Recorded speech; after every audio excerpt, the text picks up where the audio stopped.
For millennia, human beings have closed their most important deals around tables. Meeting rooms and slide decks, they have their place, but dinners, banquets, and conversations that often begin over a glass of wine and unfold around shared interests and unique perspectives. Oh, those have a much longer history. Because what's truly at stake, both in sharing a meal and in doing business, is the creation of trust. Capital, ideas, and time require prior connection. Among human beings, that's simply natural. Today, we live a very curious paradox. We have never been more digitally connected, and yet we have never felt a greater hunger, a greater thirsty for connection.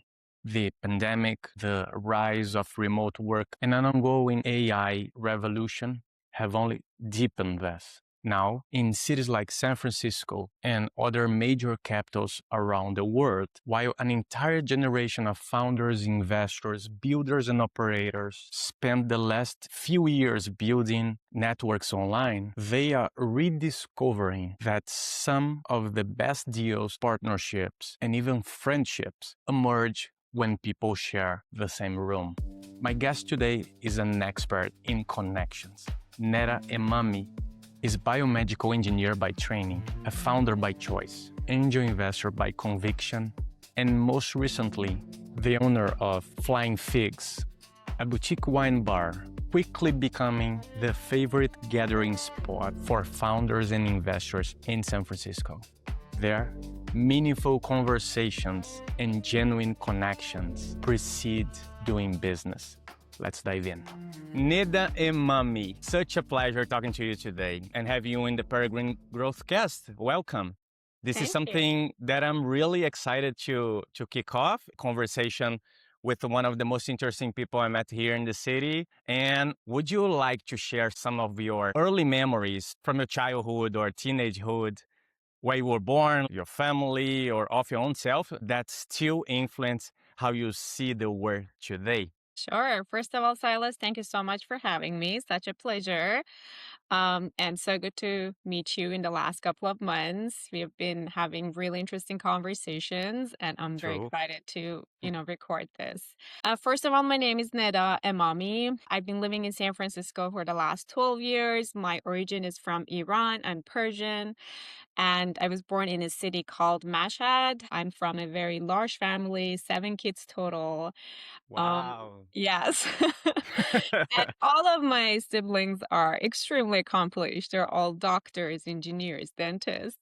And I'm the one who chose the very unconventional way of living and going after things that nobody knows what's going to be the end of it. But the memory you ask about my childhood, I remember my dad he always had stories about his life, and he never ran out of stories of how he came out of that situation or what happened when he was in 20s. And I always wanted to live a life that I have so many stories to tell to my kids and my grandkids. And I think that has been very inspiring. And that was probably one of the reasons that I chose to live this very unconventional life, the way that I go after what I really like. And I want to experience things that maybe not a lot of people have experienced. And for me, having stories to tell is just probably one of the most important reasons that I chose this way of living. I just love that. What is the number you are in your family? Like you are The kid number last, what? I'm the youngest. Oh, wow. That's amazing. You're a kid number 7. I just love Number that. seven. Yeah, the And lucky number. how was your story finding this very particular take of being original and looking for your own stories? How do you have any early memory of when this hit you for the first time or something like that? I think from the very early age, maybe when I was like 12, 13, I kind of knew that I'm a little different from like everybody else around me. The way that I was looking at the world was different. I wasn't per se scared of a lot of things. I was like, why would you be afraid of that? you know? And for me, it's just like, as I grew up, I always say, like, if it doesn't kill you, and if it doesn't put you in jail, or if it doesn't kill anybody else, it's not that scary. And that was probably the reason that I was able to do a lot of things that it was like literally crazy to the eyes of others. Um, I think it was just in me from the very early age. And again, the stories that my dad used to tell me had a lot of impact. I was like, that's so cool. Like, I want to be a cool person when I grow up. I hope I'm a cool person. I agree with you, absolutely, fully. Let me ask you, you came to the US. How old you were when that happened, and how did that impact you in this very nature of yours? Was something that was even easier to develop and express, or something that caused you some sort of a noise? How was the experience for you? Hmm. That's actually a really great question. So, I grew up in Iran. Iran has a traditional culture, very conservative. When I was growing up, I was in a very conservative family. Again, all my siblings are very accomplished. They all pursued the medical school or, all those passes that the end is very clear and then you know where you're going. But again, the way I wanted to live my life, it was always like a lot of questions around what would you want to do this? And I was doing pretty good when I was in Iran. I was kind of like following the playbook and I was actually building something at the side.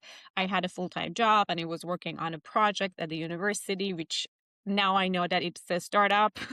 It could be a startup. We're building a product to sell to medical companies.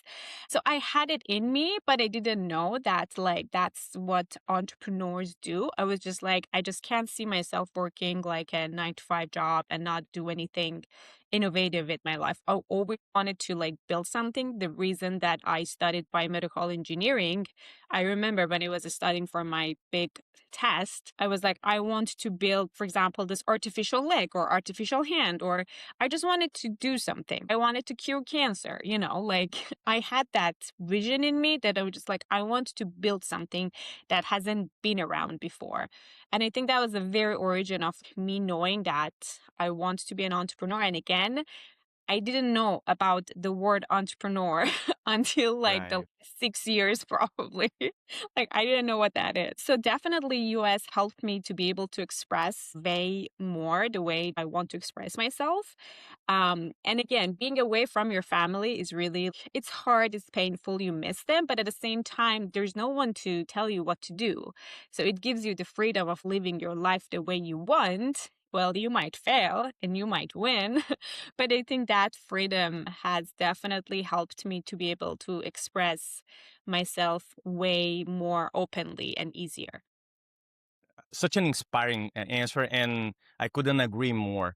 In the back of my head, I was thinking about collectivist and individualist societies and how they play different roles and they impact us in a different way. That's where my question came from. Let me make you a question based on your trajectory. You studied biomedical engineering in Iran, moved through strategic partnerships, then arrived in San Francisco, and when now in startups.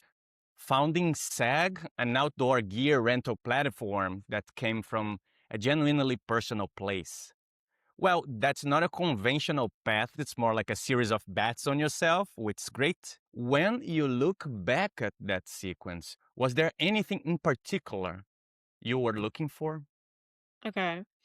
Well, I always wanted to build something, and I think it's the urge that is in you. And there are a lot of people like, I want to do something in my life. I still don't know what. And I had that urge in me. And I think I told you, like, I was going to go to dental school. I even was in a wait list for UCSF dental school, which is a very rare opportunity. But I was doing that because, again, it was safe and I was told this is going to be good future for you. And I wanted to do the right thing because I was such a, I was not the person who was living her life by the playbook. And I was like, let me do this one time by the playbook. But at the end, I couldn't go through with it. This is not for me. The startup was something that when you start building something that is truly yours and you dedicate yourself to solve a problem, I've never experienced anything like that in my life. Like, you have to have the passion and you have to have the motivation, and you can go through so much hard time knowing that there is a reason behind all the suffering, rather than just like, if I have a bad time and I'm working for someone else and all I'm getting out of that work is just the salary that I'm getting paid. Like, I like the job that I had at biomedical engineering field, but I was like, okay, what's next? Where can I go from here? Like, I can't see myself doing the strategic partnership that I was doing for like ever. And for me, I need to know that there is a room to go to the next level. And I think the entrepreneurship or building a startup was the only way that I could achieve that. I think that was something I was missing. And I always want to have like, what can I create rather than somebody else tell me, like, this is your next step, take your next step. I was just like, what can I do with my life? And I think that was what entrepreneurship could give me, like building that startup could give me. Just love that. And by the way, speaking of your startup phase, you went through Antler, Yes. raised your first $100,000 from personal relationships, built something you genuinely believed in, faced a co founder split, Yes. funding challenges, and a significant personal loss all Yeah. around the same time, right? Yeah. Most people don't talk about what that combination actually does to a person, but I want to know, what did that period teach you about separating who you are from Mm, what you're building? that's a great question. Well, yes. So, we started building SAG, the Airbnb for outdoor gear rental, out of a very personal passion that I had. So I was doing backpacking during the COVID, even before that, and I fell in love with spending time in nature. And I really wanted to help people to spend more time in nature. And I thought the bottleneck for a lot of people is having access to the equipment because everything is so expensive. And if it wasn't that expensive, maybe they could spend more time in nature.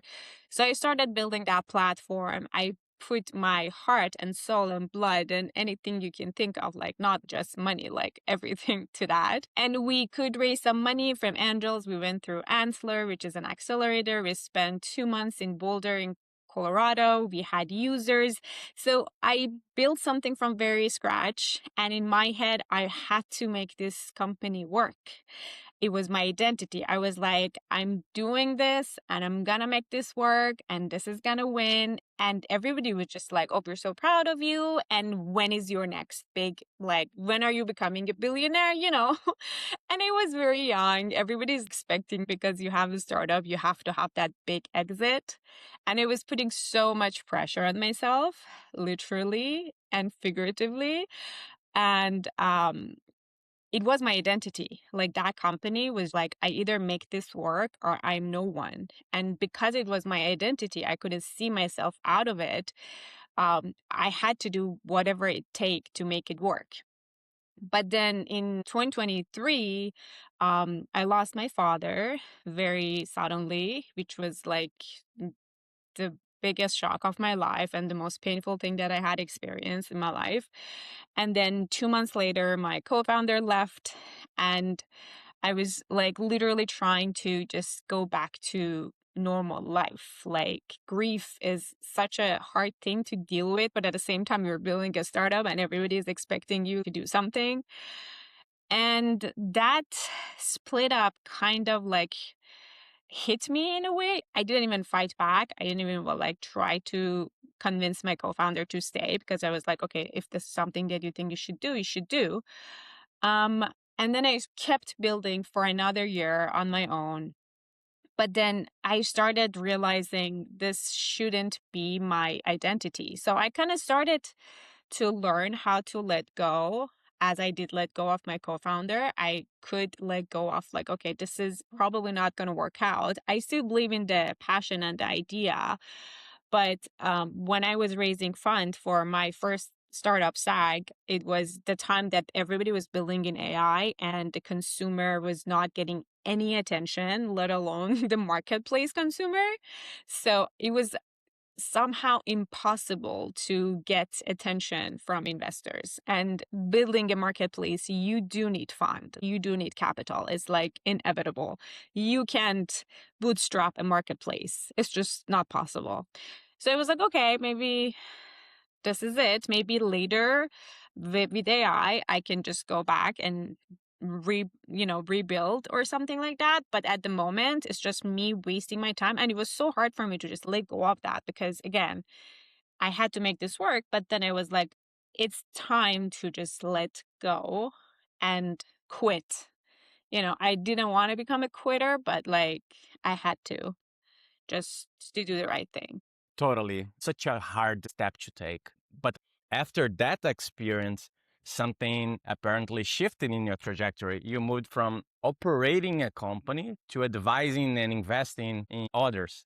At Bay Angels, you were in the room with pitches and checks. From that dual vantage point, what's the most honest thing someone could say to an early stage founder about how fundraising actually works? Yes. So after that, I started advising startups and hosting maybe dozen of events that I could bring investors and startups into one room. So the startup could present into the room of angel investors, and the investors would hopefully write a check for them. I believe that there's a lot of noise in the space of fundraising, and everybody wants to get attention from investors, but it's just so important to bring the right people to the room. And I was doing that. And yes, I witnessed hundreds of live pitches, which was a privilege to see what people are building. The investors, so the thing is, a lot of investors don't actually give public feedback in terms of like, you should be doing this. They just like ask questions and try to say, like, this is really great, this is really amazing. And I think that's the right thing to do. But then they go and talk to you privately in the room. It's like, hey, if I were you, maybe I would make this pivot because this market is better. Or if I were you, I would change my target audience, like these kind of feedbacks, which was like really interesting. And I think a lot of founders need that because sometimes we saw like a company that they had paying customers and they were so excited about it. But then the investor was like, if I were you, I would get rid of all those paid customers. I would rebuild everything from scratch and I would do this. And you need so much courage to do that, right? Like you build something and it's kind of working. But in order to be able to help a founder, you have to see the bigger picture and being able to kind of maybe redirect them and help them to pivot towards something that is going to have a better outcome. So those are some things that I've been giving to the startups or I've heard from the investors, which was pretty awesome. And you've talked about advocating for female founders. I personally saw that happening on social media and even came out in our conversation already. Specifically regarding the courage to ask for help and the damage caused by the self-made myth super popular nowadays. Why are those matters even more relevant right now in the time we are living? Yeah. Well, the way that I think about advocating for women is probably a little different from other women because I see a lot of women wanting to try to build this circle of women helping women, right? And it's beautiful and it's amazing, but I feel like women still don't have a lot of resources to be able to share. Yes, we have so many successful women in the industry, uh, but for me, it's just bringing the right people, regardless of their gender, like good men and good women into one room so they can all help each other and building those rooms that women feel comfortable coming into and know that exactly they're going to get help. Something that I want to bring up, and I'm pretty sure if you talk to other female founders, like when you're a female founder and you're trying to raise fund, a lot of people pretend that they want to invest in you. So they kind of have chance to talk to you or hang out with you, go grab dinner. And if you're a first time founder, you might get really excited. Say like, oh, this investor wants to have a meeting with me, right? But it's not a meeting. It's just a dinner that they want to like maybe get to know you. I'm not saying all of that. But again, it's like it requires experience to be able to filter the ones that are really serious in terms of like they want to invest in you and finding out like who just wants to hang out because a lot of them do, right? And for me, is like we just have to educate women and all the founders. Like, don't waste your time on people, as I call it, zombie investors. They don't show any sign of like helping you. They just say that they're investors. They book you for like 3 meetings and you get excited, you prepare for them, and then all of a sudden they either ghost you or they're like, oh, we're not interested, you know? Um, I feel like they have to ask questions from investors as well, like how big is your fund, how much are you deploying, like things that if they are actually investing, they're able to be able like to answer. Um, and I think yes, women should ask for help. They don't have to build everything from the scratch by their own. I went through this and I tried to do this. And I was like, if I had asked help earlier, this journey would be so much easier. And the reason I'm saying that is because men and women function differently. Like everybody wants to say like, no, they don't, but we do. Like you guys thrive on stress. If you're under stress, you can thrive. We don't thrive under stress. We thrive under like safety. And I feel like if women have more resources and they could feel like I'm gonna be okay, they could bring that peace of mind and safety that they feel into building something way more amazing. Again, in my experience. So yeah, I would definitely advocate. And I feel like whoever has a resource, man and woman, should want to help all founders. But again, help maybe female founders more because a lot of female founders don't even go after what they want because they feel like I'm underqualified or I'm not ready for this. Confidence building is just a journey itself. Right. So that's why.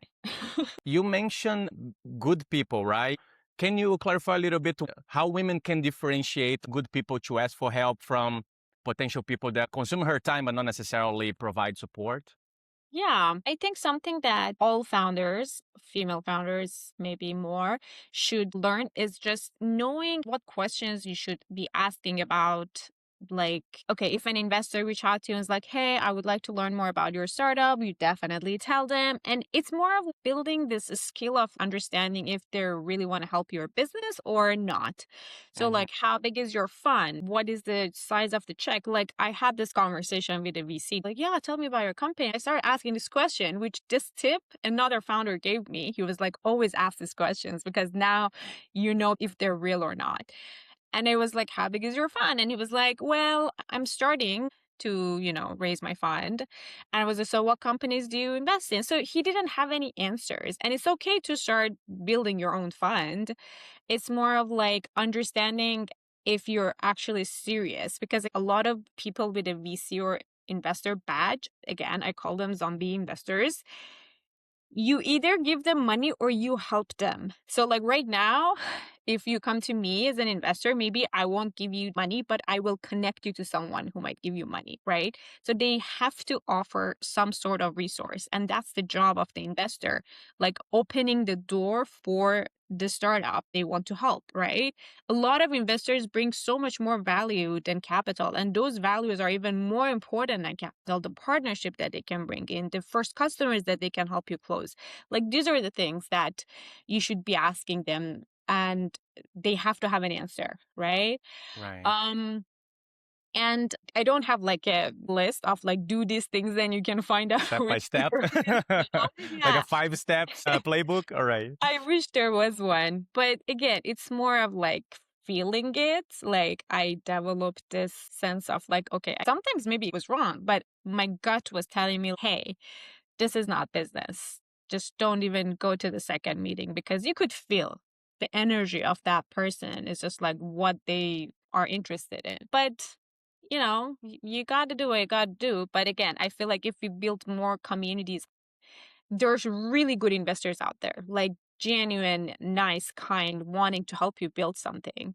So if we kind of like filter the ones that are not good and bring the good ones in one space and then like, hey, come hang out here, you will step to that room with such peace of mind and it's like understanding everybody here is about business. And that's why I'm here. Neda, honestly, I love how you are stepping into this place of being a reference for women fundraising and founders live in similar situations and perceiving they are wasting their time and they also need to run. They need to get money in a tight window and it's hard for them to navigate this relationship. So women basically entrepreneurs in our networks, this is your guy, this is your guy now. This is your lady, like this is your reference. Sorry, you see my language completely wrong. It's So okay. yeah, I'm your let's guy. work. Let's work with her. All right. So let's talk about something more recent and super exciting. Nita, Flying Figs. Let's talk about that. Flying Sure. Figs just opened on Fillmore Street, San Francisco. And the way I perceive it, at least, is not only a wine bar, but also a living room where people can find each other and intentionally connect, have fun, do business, you name it. You've said, and I'm quoting you, I love hosting. That's really what this is about. So, what's the community you are trying to create there? What is Flying Figs about? Hmm. Well, yes, we opened a wine bar on Fillmore Street almost 3 months ago, 2.5 months ago, and it's been great. It does give you a feeling of like you're in a living room, and the vision that we had when building it, it was just like what kind of people we want to bring in. Is it going to be just a wine bar, or is it going to be a room that people want to be part of? And it was definitely the second one. The vision that we had and I had was, okay, I want to build this place so people can come and build any type of genuine relationship. Either it's like a personal genuine relationship that you can build over a bottle of wine, or investor startup coming in, sitting around a table on a couch, talking. And I think the best relationships always get built over a relaxed environment rather than just like, exchanging LinkedIn and just like standing. So we really wanted to create that cozy atmosphere. So when you come in, you're like, okay, now I'm relaxed. Tell me about what you do.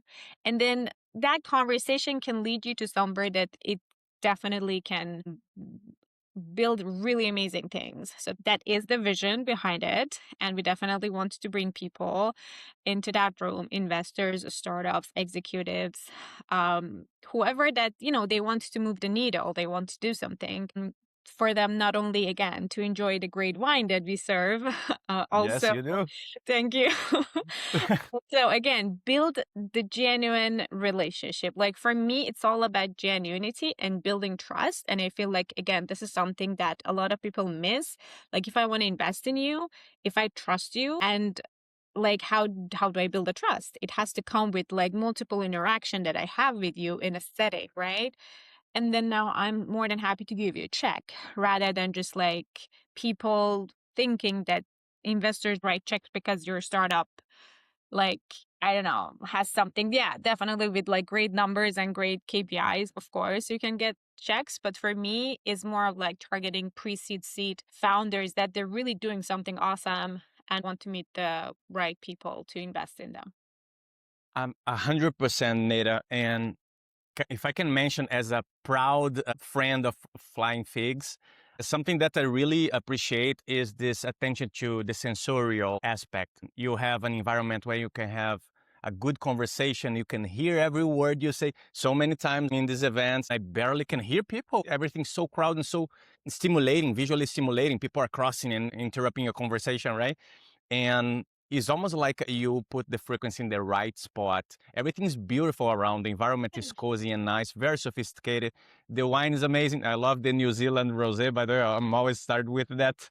I love the environment you're creating. That's 50, maybe 60% of what a good relationship needs to start. So I Hmm. really like what you're building there. Just want to add some Thank words you. here. Appreciate it. Of course. There's a particular intelligence in choosing a physical room over a Slack channel, a newsletter, a LinkedIn group, or even the typical mixer environment as the infrastructure for a startup community.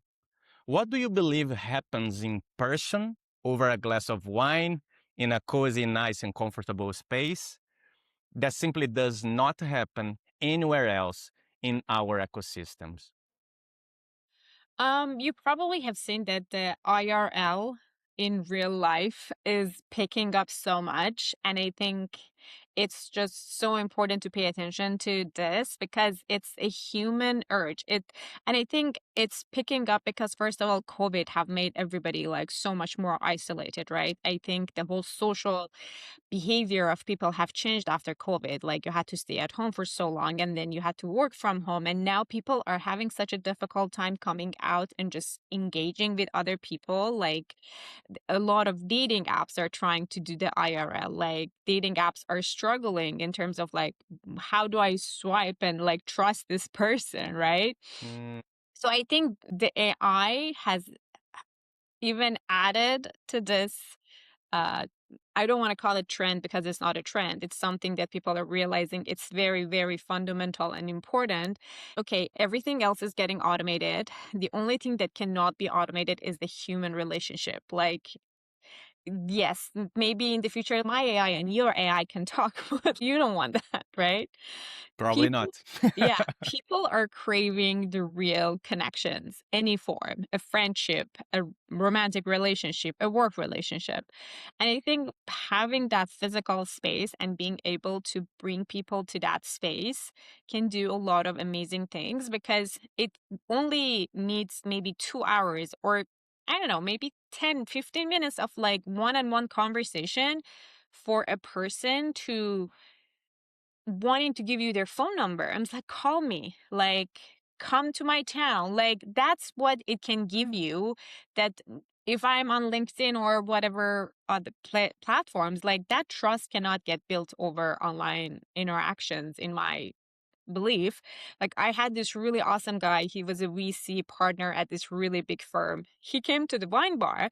We had a one-on-one for like half an hour. He was like, "This is my contact. Let me know when you're in town." And it was like, if I had linked in this guy, he would have not even considered accepting my request because like I'm nobody compared to who he is. But that one-on-one interaction have like, "Oh, you're cool. I'm cool. Like, let's get in touch."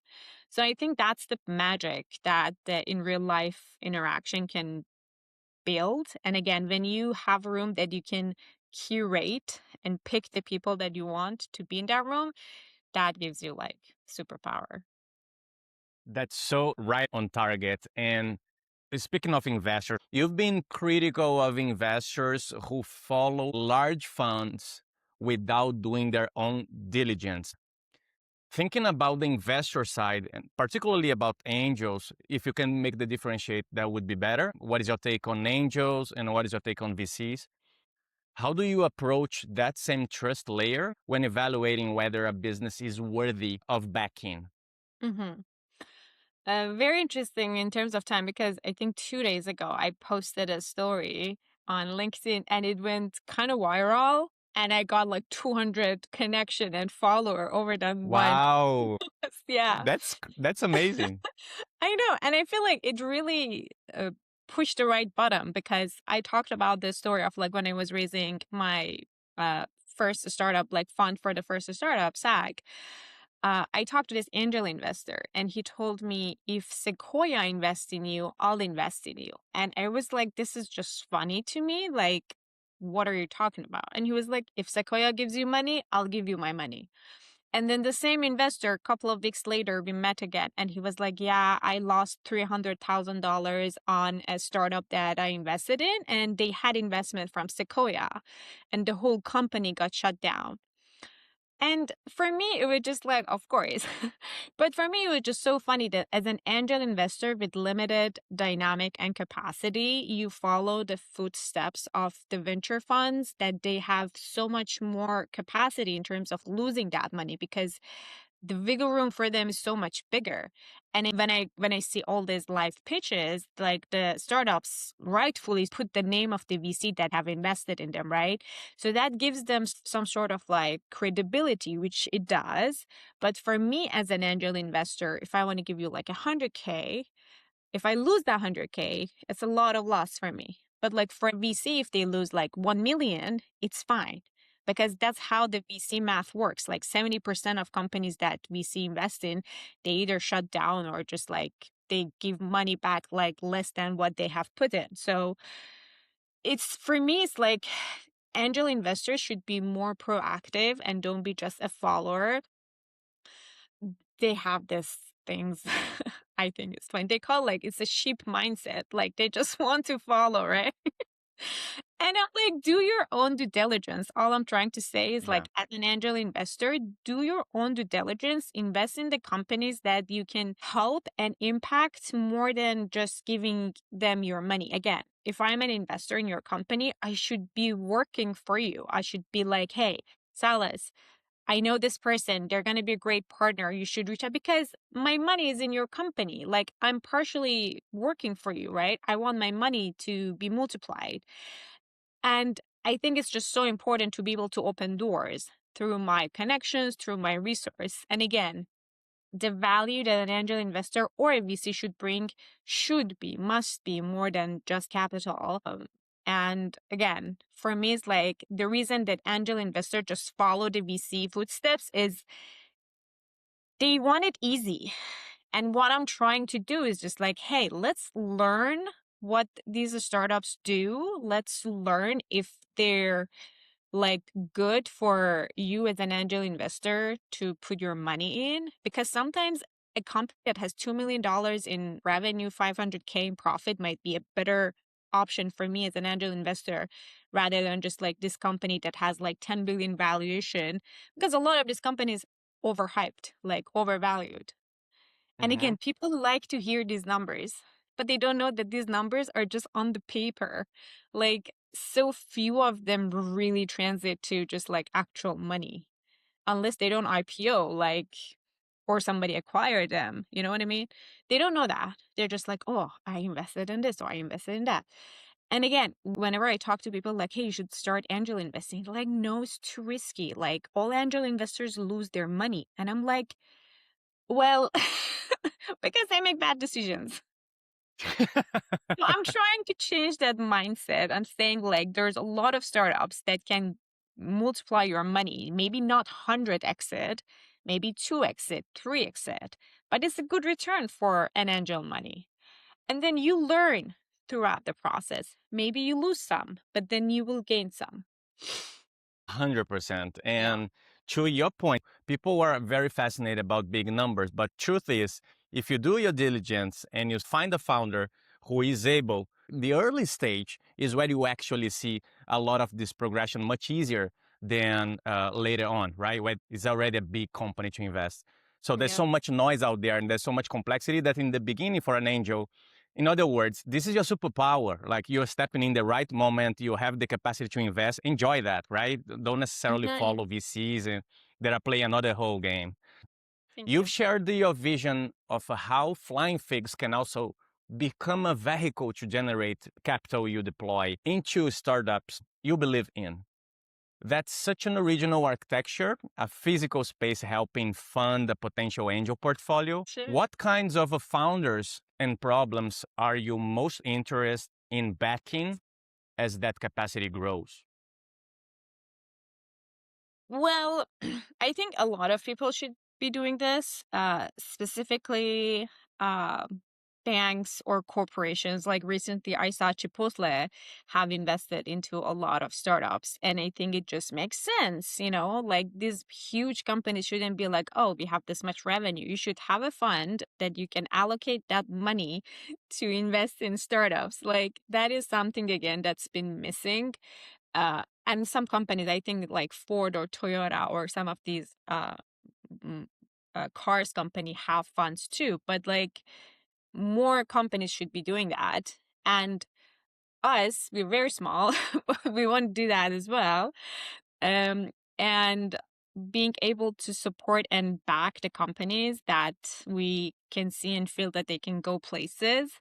For me, it's an ongoing process of like learning what startups that I want to invest in. So, for example, I think last month or a month and a half ago, I hosted a event in fintech, which is a space that I'm not super familiar with, but that event was so perfect. Like I met really incredible founders that are building really awesome solutions for fintech problems. And it was like, this is a field that I would definitely want to invest in. Like there's so much that can happen in fintech with AI that is just so exciting. So for me, the place is more of like a vehicle to not only learn about different industries, but also being able to connect to the right people. And again, being known as the place that founders and investors can meet the right opportunity. So, like, that's the whole goal for that place. I have developed this mentality of I'll figure it out as I go. Literally, what we did with the wine bar, I had zero experience in the hospitality industry. I learned everything in 3 months. Um, Wow. so yeah, Imagine, uh, imagine giving you a year. Like, I don't know what you're I going to know. do. Like, that's awesome. Thank you. Again, for me, the process of like learning and exploring and understanding where the opportunity is, where the risk capacity is for me or other investors. And again, what I'm doing is really trying to help other people who want to start angel investing to feel more comfortable doing so by Hmm. providing them the right startups and some education on the side, which I'm doing on my LinkedIn and X.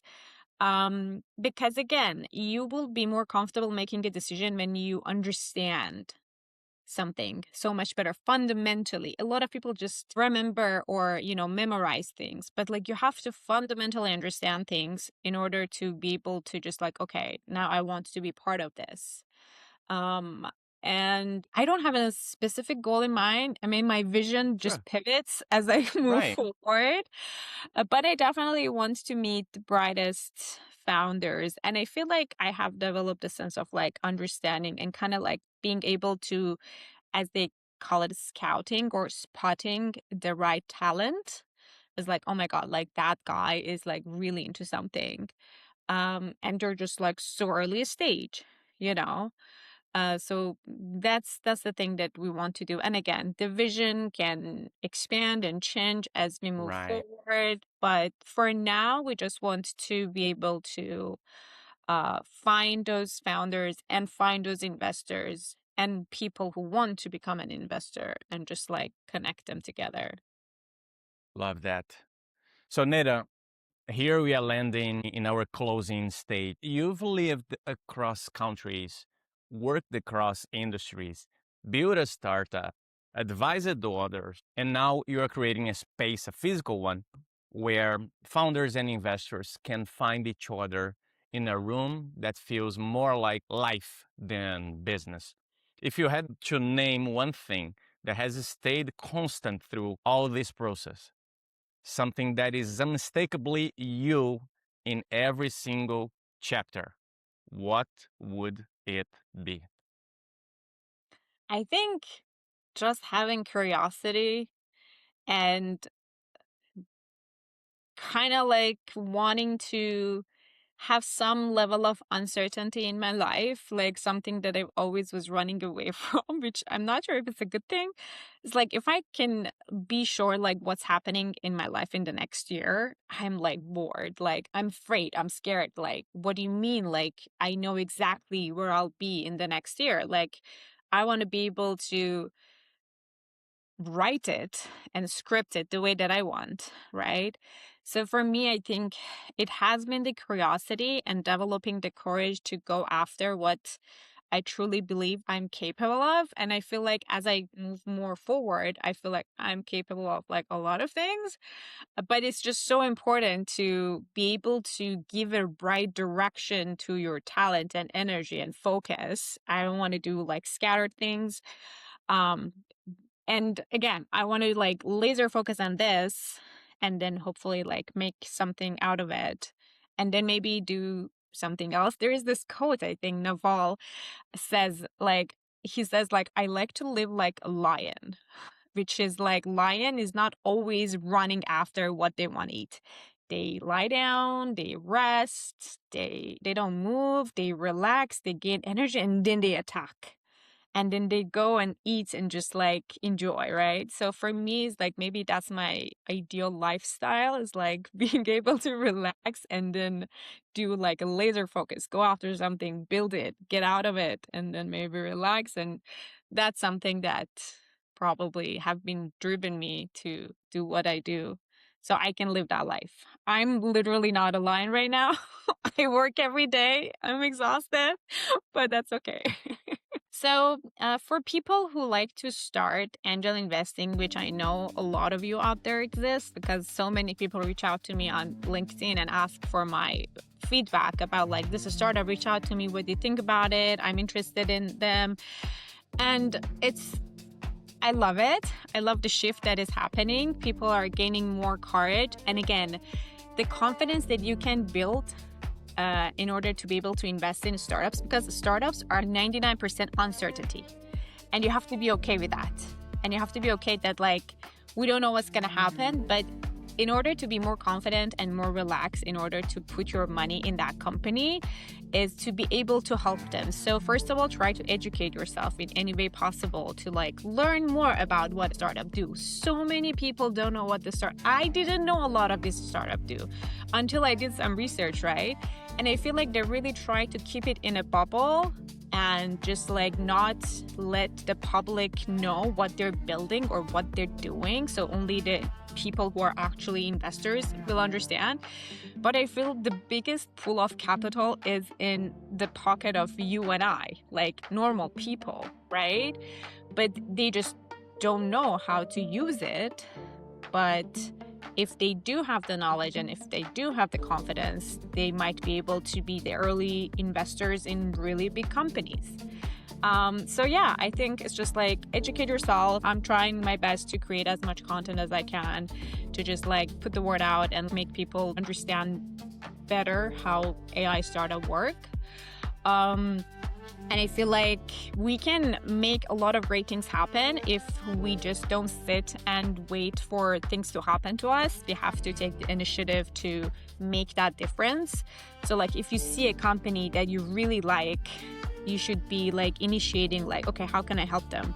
How can I help them win? Because startups are like, a lot of them are like talents.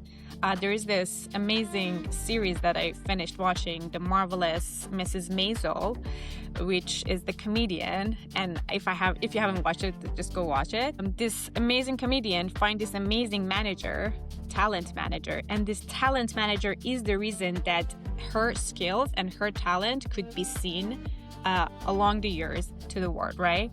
So I feel like this is the role of investors, like the talent manager. If she wasn't so good at like bringing opportunities to her, she wouldn't be nobody. Like nobody would know of her. And I think that's the role of investors to, hey, let me open this door for you so you can get seen, so you can have access to this. Because if you win, I'll win. And I think, again, more people need to think like that.